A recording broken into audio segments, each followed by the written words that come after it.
See, a lot of folk won't let you forget what you used to do or what you have done, what mistakes you've made. All of us have made some mistakes in life.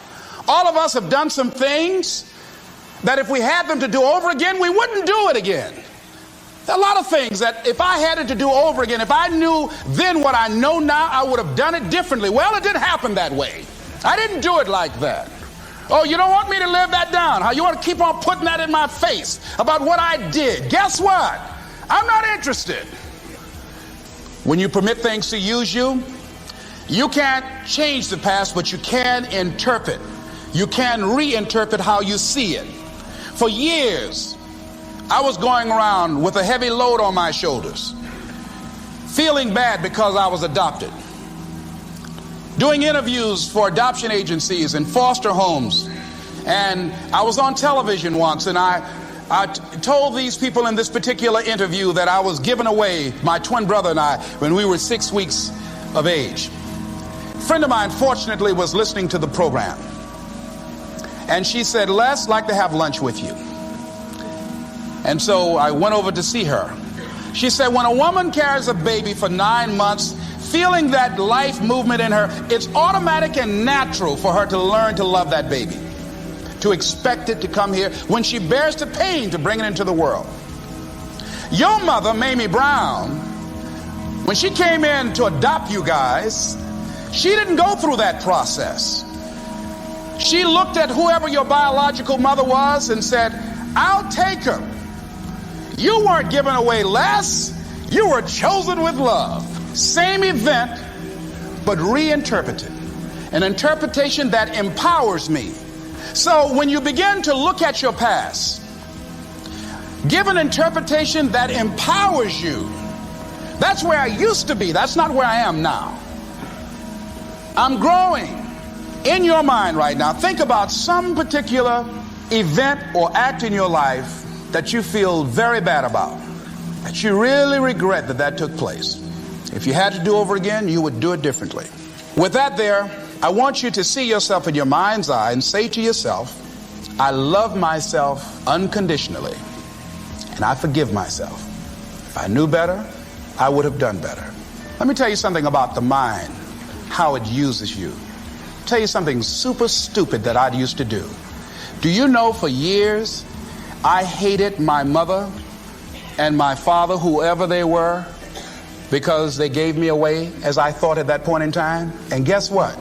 I didn't have any faces for the hatred because I never saw either one of them. And I said, I hate them for that.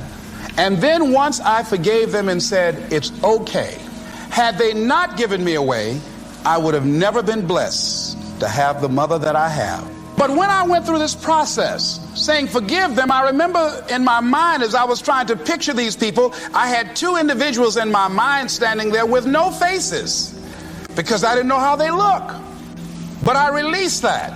I let that luggage go. Think about somebody that you've hurt, somebody that you've disappointed, either deliberately or inadvertently, or someone that has hurt you, that caused you some pain, caused you some disappointment, somebody that you don't like, deliberately or inadvertently. Think about them, somebody that you really, when you think about them, the room turns red, and say, I forgive you.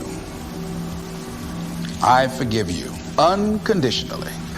Whew, boy, that's a heavy load to let off. Reinterpreting our past, understanding and knowing that we can move from where we are, that we can begin to design the kind of life that empowers us, that gives us happiness, that enable us to be on top of who we are, knowing that as we begin to explore new horizons and new vistas in life, that as we begin to focus on developing ourselves, as we begin to elevate ourselves and not to follow the crowd, activating the thinker in us and disciplining and putting on hold the emotional part of ourselves. It's not easy, but through practice and practice and practice. Practice makes what? Absolutely not. Dismantle that belief system. Practice makes improvement. You can always better your best. You can always go beyond anything that you have ever done. You'll never hit a state of perfection. You're always bigger than what you do. And so all you're looking for are new breakthroughs through practice and practice and practice. You'll get better and better and better. And And there's still some things that will happen to you that will catch you on the blind side that you did not anticipate. You'll get knocked down, but you won't be knocked out. You'll be able to get to your feet again, be on the ropes, but you have a fast recovery rate when you work on yourself. What are the things that you must overcome? What qualities about your personality you know that you're going to have to change, because those particular characteristics are liabilities to you? What are your assets? What are your strong points? Look at and evaluating yourself to make that determination.